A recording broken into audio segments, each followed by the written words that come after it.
الحمد لله الذي بنعمته تتم الصالحات. الحمد لله الذي جعل لنا مواسم للرحمات والغفران والبركات. الحمد لله حمدا يوافيه نعمه كلما توالت القدم بالحصى والخطوات. فاللهم لك الحمد حمدا كثيرا يوافق نكمك ويدافع نقمك كلما تعاقبت القلوب بالنبضات. فلك الحمد يا ربنا حمدا يملأ الأرض وما بينها من السماوات، فسبحانك سبحانك. وأشهد أن لا إله إلا الله وحده لا شريك له، له الملك وله الحمد سبحانه، حي قادر مقتدر على كل شيء قدير مهيمن رقيب. لا مقيل للعثرات إلا هو، ولا مدبر للأكوان إلا هو، ولا خاشع للأصوات إلا هو، ولا مجيب المضطرين في الظلمات إلا هو. فسبحانك سبحانك يا قدير على ما تشاء فلا قدير إلا هو.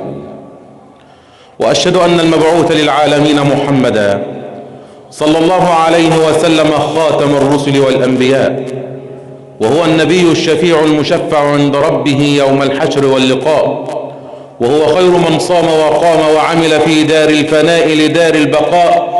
فسبحانك سبحانك. فاللهم صل وسلم وزد وبارك على سيدنا محمد النبي الأمي وعلى آله وأصحابه وأزواجه، وارض اللهم عن الصحابة والتابعين ومن سن سنته ودعا دعوته إلى أن لقي الله يوم الحشر والدين. أما بعد، أيها الأخ والابن الكريم والحبيب، أوصيكم ونفسي أولا بتقوى الله تعالى وطاعته، وأعوذ بالله العظيم أن أذكر به وأنساه، إنه ولي ذلك والقادر عليه مولاه. حول آية في كتاب ربنا جل وعلا من سورة البقرة يقول فيها الحق تبارك وتعالى بعد أعوذ بالله من الشيطان الرجيم: يا أيها الذين آمنوا كتب عليكم الصيام كما كتب على الذين من قبلكم لعلكم تتقون أياما معدودات. وحد الله. الآية فيها كلام كتير بره حتة الصوم أو بره حتة الصيام. الآية فيها بدل الوقفة 2 و3 و10. لو تتبعت السياق هتلاقي ان الآية بدأ بنداء لمن آمن بالله ربا وخضع واتبع محمد نبيا وآمن بالرسالة. فالكلام اللي جاي له هو يا أيها الذين آمنوا. مالهم يا رب؟ لو تتبعت الآيات ده هتلاقي فيها كلمة أيام معدودات. احنا عندنا في القرآن الأيام لما اتصنفت في العدد جات لنا في 3 هيئات. مرة ربنا سبحانه وتعالى يقول أيام، ركز، معدودة، صح. ومرة سبحانه وتعالى يقول لنا أيام معدودات. ومرة سبحانه وتعالى يقول لنا أيام معلومات. فهل دي هي دي الجواب؟ لا، مستحيل. لأن ربنا سبحانه وتعالى لما يدي لك الكلمة مش محتاج انه يكررها لك عشان يخليك تنفذها. فلما يقول لك الكلمة بتاع أيام معدودة يبقى لها معنى، ولما يقول أيام معدودات يبقى لها معنى، ولما يقول أيام معلومات يبقى لها معنى.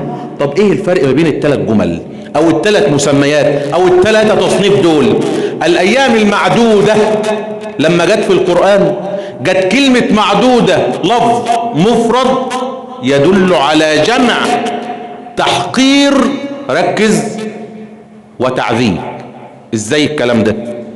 هات اي كلمة معدودة في القرآن هتلاقي قبلها يا حاجة وحشة بتحصل يا توعد بحاجة وحشة هيعيشوها.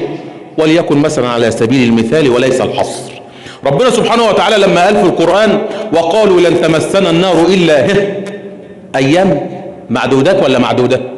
معدودة. جاب لك كلمة معدودة بالمفرد على جمع الأيام عشان يقول لك إن مهما كان برضه هتقعد في النار حاجة بسيطة، فأنت برضه هتتعذب بسبب كلمة العذاب. أنت قاعد في النار، ما أنتش قاعد في مكان مكيف. وقالوا لن تمسنا، لو عندهم ذرة عقل ما كانوش قالوها. لن تمسنا النار، أنا مش عايز النار تلمسني خالص، تقوم انت تقول لي تمسنا النار ايام معدودة؟ طب ما هي عذاب. عشان كده لفظ معدودة جت مفرد يدل على جمع تحقير لمن فعل وعذاب لمن خضع. طيب لفظ ايام معدودات لما جت لنا في القرآن جت لنا على 3 مواضع. الايام المعدودات دي مرتين في البقرة ومرة واحدة في آل عمران. طب بتوع البقرة اللي احنا هنتكلم فيهم دول بقى، ربنا لما أجاب أول واحدة قال لك أياما معدودات خص بها شهر رمضان. فتوحد الله. أياما معدودات فمن كان منكم مريضا أو على سفر فعدة من أيام أخر. بيتكلم على إيه؟ على شهر رمضان. فعلا أيام معدودة، لكن لما ربنا قال لك أيام معدودات جاب لك كلمة معدودات بالجمع. جمع يدل على جمع، معدودات جمع وايام جمع. الجمعين الاتنين بيدلوا على خير وبركة، وفي نفس الوقت مش تعبينك في حاجة. عشان كده ربنا قال بعدها على طول فمن كان منكم، وركز في كلمة منكم لان في آية فرض الصوم بتاع رمضان اتشالت. هنا ربنا سبحانه وتعالى قال فمن كان منكم، بيخاطب قلبك برقة بحب بحنان بحباوة، فبيقول الايام بسيطة وسهلة لو انت عايز تصومها، بس اللي فيكم مش قادر يصوم هيبقى له كلام تاني. الموضع التاني بتاع ايام معدودات اللي جت في البقرة، ربنا سبحانه وتعالى بيقول فيها ايه؟ واذكروا الله في ايام معدودات فمن تعجل في يومين فلا اثم عليه ومن تأخر فلا اثم عليه لمن اتقى. الايام المعدودات اللي احنا اتكلمنا فيها دلوقتي المقصود بها تاني يوم وتالت يوم ورابع يوم العيد الكبير اللي هم ايام التشريق. طب ربنا سبحانه وتعالى لما اتكلم وقال ايام معلومات، كلمة معلومات لما جات لك في القرآن جات لك مرتين اتنين، مرة في البقرة ومرة في سورة الحج. المرة بتاع سورة البقرة ربنا قال فيها ايه؟ الحج اشهر معلومات. يبقى كلمة معلومات بتقصد مين؟ الحج. ليه اشهر معلومات وما قالش شهر؟ علما احنا بنروح نحج، انت ممكن تطلع من مصر هنا بالطيارة الساعة 2 بالليل توصل على عرفات الساعة 4 الفجر تصلي معاهم الفجر، انت اتحسب لك حجة. يبقى الموضوع مش محتاج اشهر زي ما ربنا قال في القرآن، ده انا محتاج بس دقايق اوصل فيها واقف على جبل عرفات، لانك بمجرد وقوفك على عرفات انكتبت لك حج. صح؟ مش سيدنا النبي صلى الله عليه وسلم اللي قال الحج عرفة؟ مش عرفة بتاعنا، لا ده ما نعرفوه، لا عرفات ده هو مجرد وقوفك عليه انت كده بقيت حج، خدت الركن الاعظم. لكن ربنا سبحانه وتعالى بيهيئك في ال3 شهور عشان الرحمات، عشان خاطر يأمنك رايح وجاي والعبادة بتاعتك تبقى منقطعة هناك، موجود بس لله سبحانه وتعالى، مفيش حاجة شغلاك. فعشان كده قال الحج أشهر معلومات. طب اللفظ الثاني اللي جه في سورة الحج لما فرض الحج بالكامل قال لك ليشهدوا منافع لهم، بعدها ايه؟ ويذكروا اسم الله في أيام هي دي معلومات على ما رزقهم من بهيمة الايه؟ الانعام. يبقى الايام المعلومات اللي ربنا اتكلم عليها في دهيه في سورة الحج معناها ال10 ايام بتوع ذي الحجة. يبقى فيه فرق ما بين ايام معدودة وفي فرق ايام من معدودات وفي فرق ايام معلومات، ده بنص الايات وبنص القرآن. طب تعالى بقى لما ربنا سبحانه وتعالى يؤمر سيدنا النبي صلى الله عليه وسلم ويفرض عليه الصوم، هيجي واحد، لا هو مش هيجي، هو جه فعلا بفلسفة ويقول لك على فكرة احنا كمسلمين بنصوم غلط. هو قال لك كده بنصوم غلط. طب بتصوم غلط ليه؟ قال لك انت بتتكلم على شهر رمضان، معروف ان رمضان مشتق من الرمض بالضاد مش بالدال، مش الرمض المستشفى، الرمض راء ميم ضاد معناها الحر. فانت لما تصوم في الشتاء فانت كده ما صمتش رمضان، لان رمضان اصله من الرمض يعني من الحر، فانت تصوم في الصيف مين اللي قال لك الكلام ده؟ انت جبت منين العقيدة بتاعتك والفلسفة بتاعتك دي؟ هو انت تعرف الدين اكتر من سيدنا النبي صلى الله عليه وسلم؟ احنا كلنا نجهل علوم الدين بلا استثناء، مفيش واحد فينا عنده دين كامل. ربنا سبحانه وتعالى لما اختص من البشرية انسان يشيل الدين بعد سيدنا النبي صلى الله عليه وسلم، فهو اقدر واقوم واعلم اهل الارض بامور الدين. سيدنا النبي صلى الله عليه وسلم، انت جاي تقول ان احنا بنصوم غلط؟ لا، احنا خدناها منه. احنا خدنا القدوة بتاعتنا واشتغلنا عليها، خدنا الاسوة اللي اشتغل بها وقلدناها، خدنا السنة اللي سابها لنا واشتغلنا بيها. مفيش غلط ولا حاجة، انت اللي محتاج تصحح معلوماتك. تعال بقى نتكلم. الصوم اللي انت بتتكلم فيه النهاردة وتقول احنا بنصوم غلط، جبت الغلط دي منين؟ الصوم لما اتفرض على سيدنا النبي صلى الله عليه وسلم، احكي البداية من اولها بقى. سيدنا النبي لما اشتد عليه الإيذاء في مكة أمر بالهجرة وهاجر. هجرة النبي صلى الله عليه وسلم من مكة للمدينة كانت يوم 28 صفر. يوم 28 صفر دخل سيدنا النبي صلى الله عليه وسلم المدينة في 12 ربيع أول، يعني استغرق حوالي 14 أو 15 يوم في الطريق. 15 إذا كان شهر صفر كان 30 يبقى 15، وإذا كان 29 يبقى 14، يبقى القصة بتاع الهجرة خدت من 14 ل 15 يوم. ولما وصل سيدنا النبي صلى الله عليه وسلم المدينة في شهر ربيع قعد سنة كاملة، السنة دي بالكامل. وفي السنة الثانية من هجرة النبي صلى الله عليه وسلم في شهر شعبان وربنا فرض عليه الحقيقة الصوم. يبقى الصوم اتفرض سنة 2 هجرية في شهر شعبان. فيقوم سيدنا النبي صلى الله عليه وسلم يبتدي يصوم ايه؟ رمضان. يبقى النبي صلى الله عليه وسلم صام اول رمضان له في السنة الثانية من الهجرة بعد فرض الصيام بايام، لان الصوم اتفرض في شهر شعبان وسيدنا النبي صلى الله عليه وسلم صام اول رمضان كان في السنة الثانية من الهجرة. طيب التاريخ بتاع سيدنا النبي واهل السيرة قالوا ايه في الصوم ده؟ قال ان سيدنا النبي صلى الله عليه وسلم صام 2 و3 و4 هجرية في شهر فبراير اللي احنا فيه. طب السؤال بقى، هل سيدنا النبي صلى الله عليه وسلم ما كانش عارف ان انا حاجة اتفلسف واقول ان رمضان مشتق من الحر فبيصوم هو في الشتاء؟ وما كانش عارف الحتة دي ازاي؟ وهو صلى الله عليه وسلم اللي قال اوتيت مجامع الكلم، مفيش كلمة بيقولها الا لما عارف معناها ايه وابعادها ايه. مفيش كلمة بيرميها كده بلسانه وخلاص. منين سيدنا النبي صلى الله عليه وسلم الصحابة تروى عنه انه صام في فبراير اللي احنا فيه ده اهو 3 سنين 2 و3 و4 هجرية. هو شهر فبراير ده شهر شتاء ولا شهر صيف؟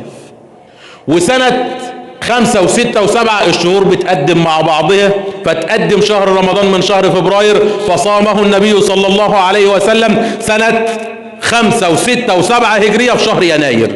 شهر شتاء ولا صيف؟ وسيدنا النبي صلى الله عليه وسلم روت الصحابة انه صام 8 و9 و10 هجرية في شهر ديسمبر، ولو كان سيدنا النبي عاش في السنة ال11 كان صامه في سبتمبر. ويتوالى الامر كده كل سنة بيجي لك 11 يوم اللي هم فرق السنة دي من السنة دي.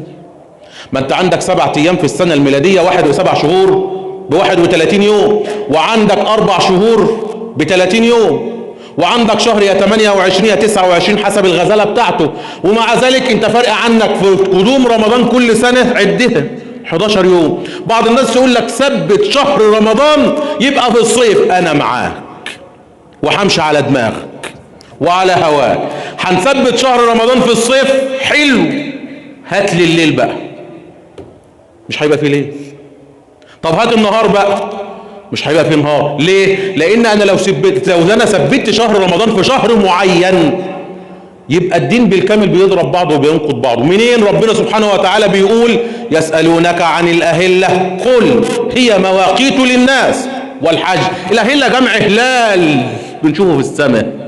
فأنا لو ثبت لك الهلال، هو ايه اللي بيخلي لك الهلال ده يظهر أصلا؟ حركة الأرض وحركة الشمس المجرات. فلو أنا ثبت الهلال على شهر معين يبقى التوقيت اللي انا هثبت لك فيه الهلال ده اهو ان ثبتناه دلوقتي يبقى مش هيبقى فيه عصر ولا مغرب ولا ليل ولا نهار في التوقيت ده بس، ما هو ثابت.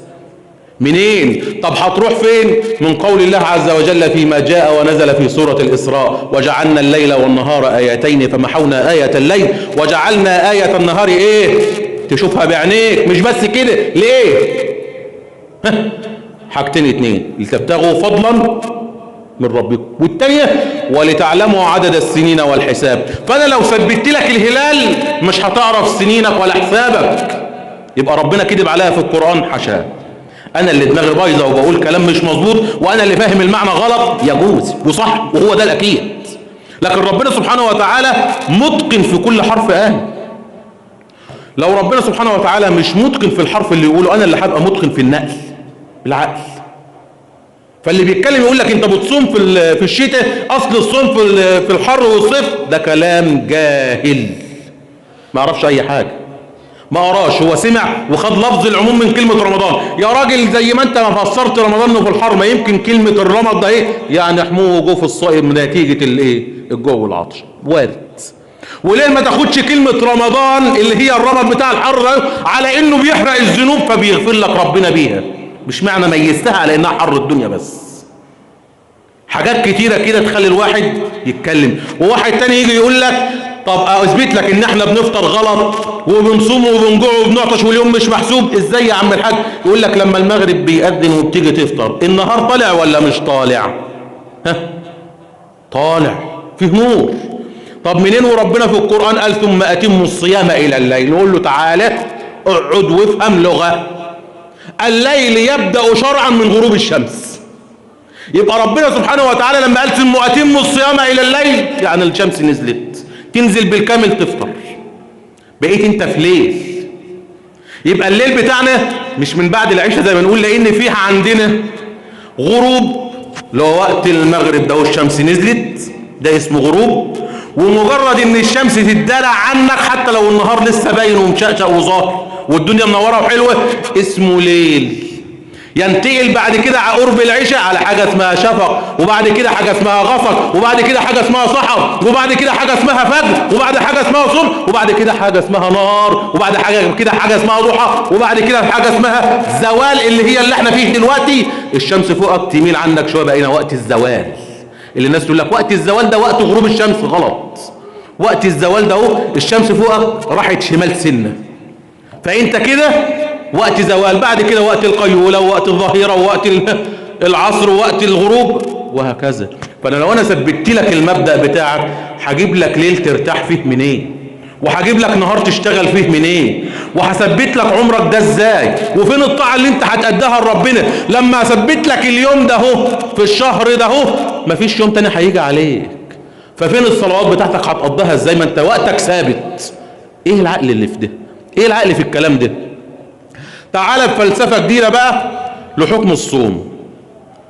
الصوم اللي انا وانت بنجوع ونعطش عشانه ده اهو، واوعى تزعل من الكلام، والله ما له اي لازمة لو انت وحش مع اخوك ولا وحش مع امك وابوك. الصوم بتاعنا ده اهو ملوش اي لازمة لو انا وحش مع جاري. الصوم بتاعنا ده اهو ملوش اي لازمة لو انا باجي ربنا في شهر رمضان بس. او رب رمضان غير رب باقي كل عام؟ هو ربنا بتاع رمضان غير ربنا بتاع شعبان بتاع امبارح؟ مستحيل. ما تعبدش ربنا في الحتة دي، لا اتدرب طول السنة على شغل رمضان وتعالى زود العلاقة بتاعتك مع ربنا شوية وتقل في الطاعة شوية. اللي بيخلينا باستمرار بنحس بالانتكاسة في رمضان الجامع اول ليلة وتاني ليلة وتالت ليلة ما تعرفش تقف، يبقى الامام واقف وجنبيه 3-4 عشان الزحمة اللي وراه، صح؟ و3-4 ايام وتبص تلاقي واقفين في الشارع يلا يا مسلمين نخش المسجد نصلي ركعتين. الجوامع فاضية من ايه؟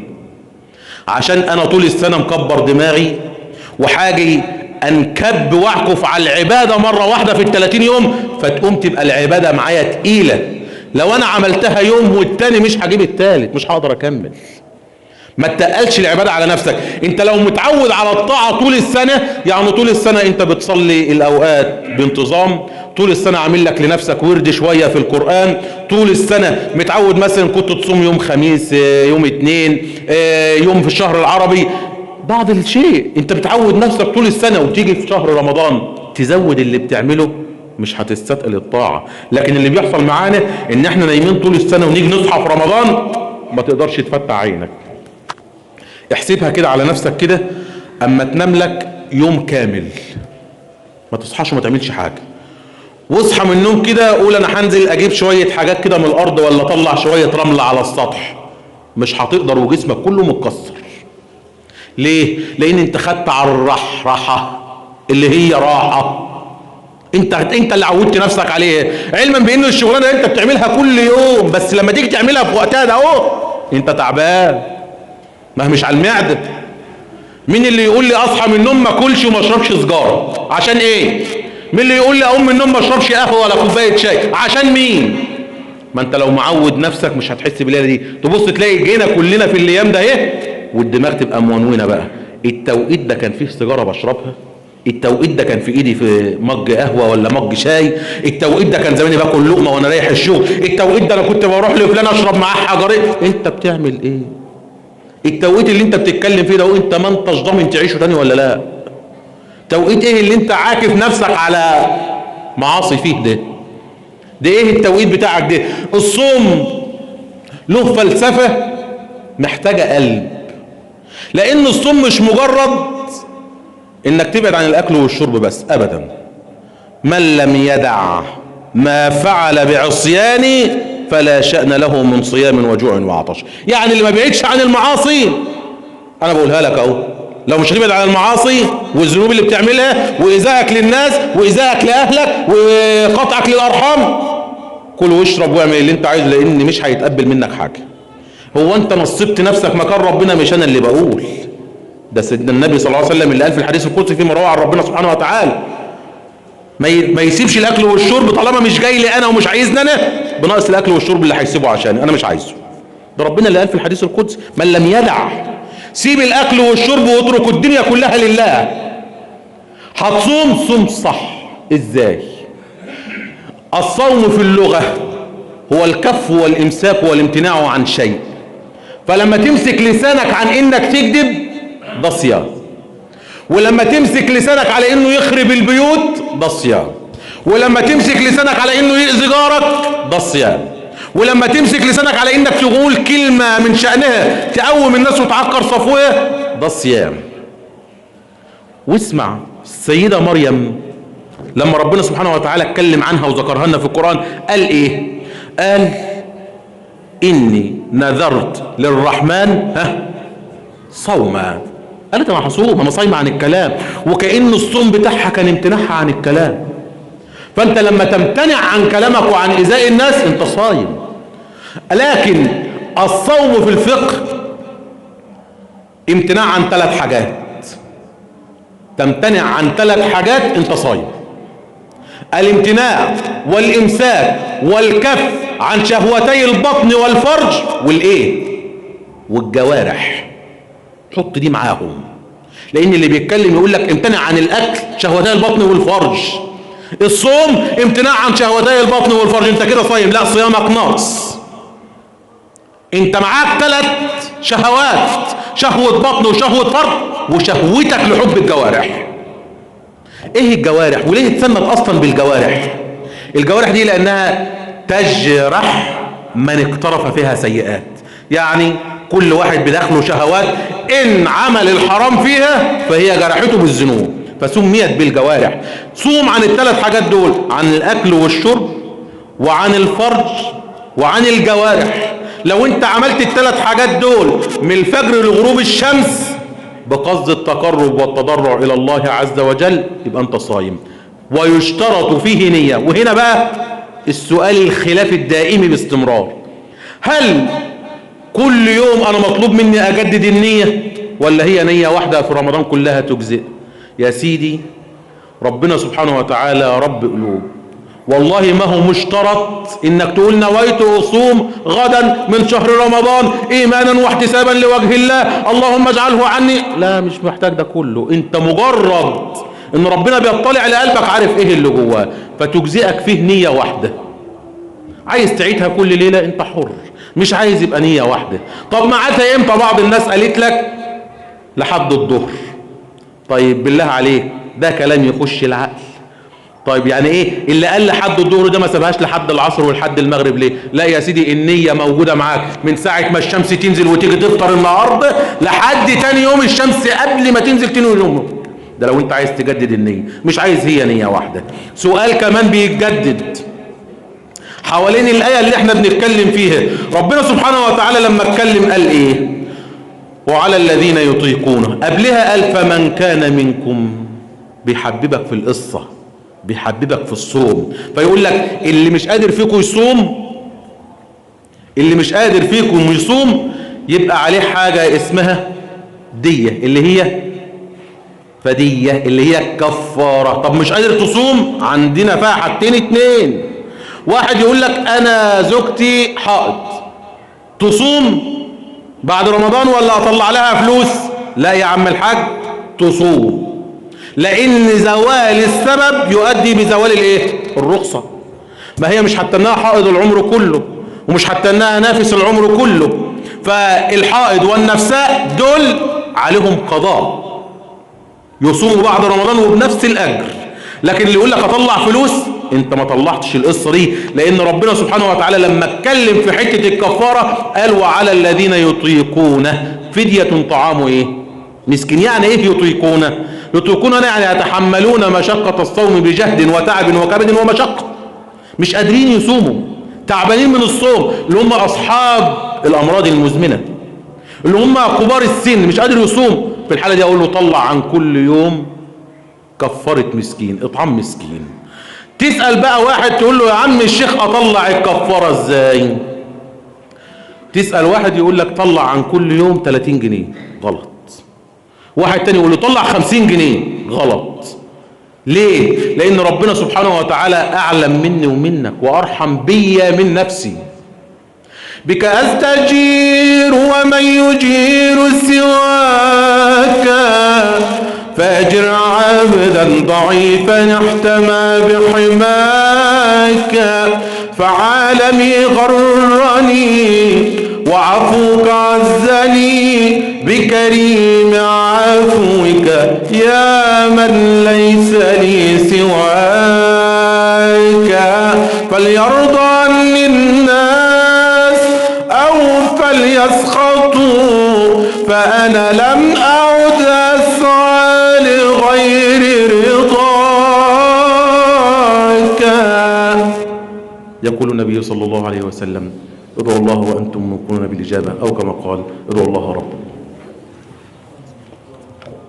هذا رسول الله سيدنا محمد ومن والاه ومن صار على هديه وخطاه إلى أن لقى الله ربي ومولاه، أما بعد.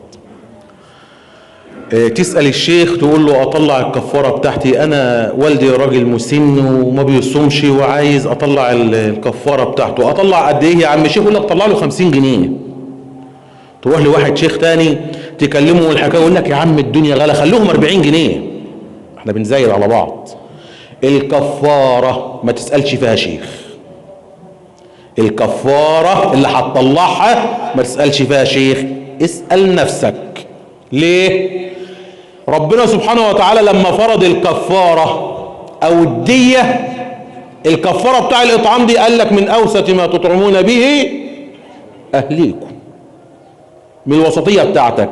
عشان كده لو الشيخ قال لك طلع 50 جنيه يبقى ظلمك، وظلم واحد زي رئيس جمهورية او ملك او سلطان او حاكم. هو انا عشتي لما اجي اسألك تقول لي 50، ولما تيجي واحد من الجماعة المسؤولين في الدولة يسألك تقول له 50، انت كده سويتني انا وهو في القضاء ده بتاع الكفارة ده، انت ظلمتني، هو انا دخل زي دخله؟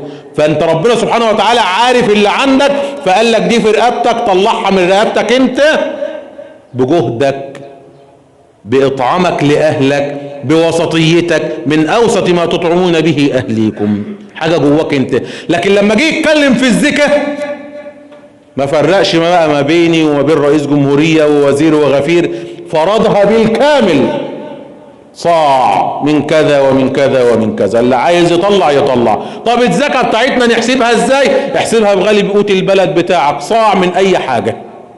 الصاع عبارة عن 2 كيلو و40 جرام، فلو انت طلعت على الدقيق مثلا ابو 17 جنيه فالزكاة بتاعتك تبقى 35 جنيه. 2 كيلو و40. عايز تطلع بالزيادة طلع، لكن ما تطلعش اقل من كده، يبقى انت ظلمت حتة الصاع معاك. الصاع 2 كيلو و40 مثلا من القمح. وفي صاع تاني بيزيد، لان طبعا الصاع بتاع البلح، العلبة اللي هنحط فيها بلح مش زي علبة هنحط فيها دقيق وقمح، مش زي علبة هيبقى فيها زبيب وهكذا، فدي بتاخد كثافة وحجم. فالصاع هنا مختلف، بس بالنسبة للقمح بادئ معاك من 2 كيلو و40 جرام. فلو انت هتطلع القمح بتاعك او الزيكة بتاعتك على اساس انهم 2 كيلو و40 جرام، لو هتطلع 2 كيلو وربع انت في امان. يعني الزيكة بتاعتك بادئه من فوق ال 35، من ال 35 وانت طالع. عايز تطلع 35 يجوز، رئيس الجمهورية يطلعها، رئيس الجمهورية يطلعها، لان ربنا ما رماهاش في حتة الوسطية، لكن فرضها على الكل. رئيس الجمهورية لما يجي يصلي ما بيصليش الظهر 4 ركعات وانت بتصليه 3 عشان هو غني وانت فقير. الفرض الكل متساوي فيه، لكن حتة الكفارة دي بتختلف من مستوى لمستوى، من انسان لانسان، فربنا قال لك طلع الكفارة دي من الوسطية بتاعتك انت. رمضان عاد تحفنا انواره بمواكب الغفران والرحمات. رمضان له في كل عام عودة قدسية الهالات.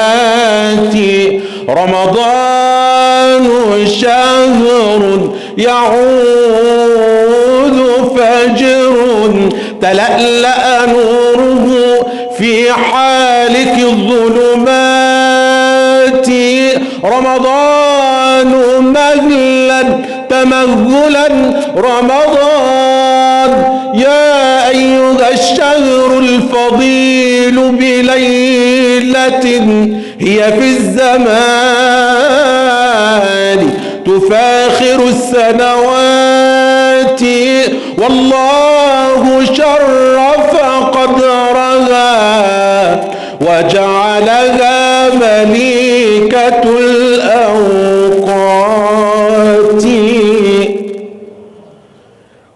أولا وآخرا لا خير في صيام وفيه أذى. لا خير في صيام ما لم تصم الجوارح. طول ما بتأذي نفسك وبتأذي أهلك وبتأذي جيرانك وواكل حق إخواتك، والله لو هتصوم وتصلي كل يوم 1000 مرة، ولو هتحج تحج إيه؟ ده أنت لو هتعمل كعبة عندك في البيت انسى. ربنا بيسامح في الحاجة اللي ما بينك وما بينه، لكن اللي ما بينك وما بيني شرطها عند ربنا إن أنا أعفي أو أنت تعفي عني. اللهم اغفر لنا وارحمنا وعلى طاعتك أعنا.